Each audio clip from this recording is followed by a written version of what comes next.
खेलते रहते हैं बच्चे।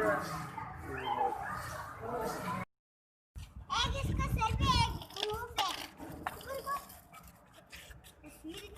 तो किसने मारा था? फिजान ने डंडा से इसको मारा। तो फिर टीचर ने जमीन ने उस टीचर को बताया वो फिजान ने हिशाम को डंडा भी मारा।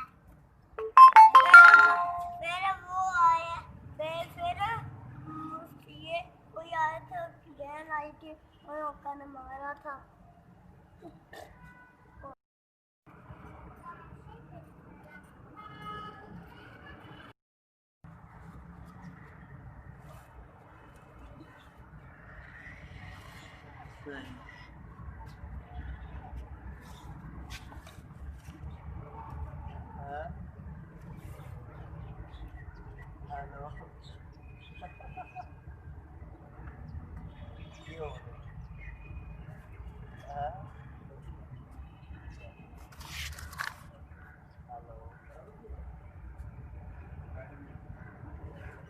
ध्यान से मरवा ना देना।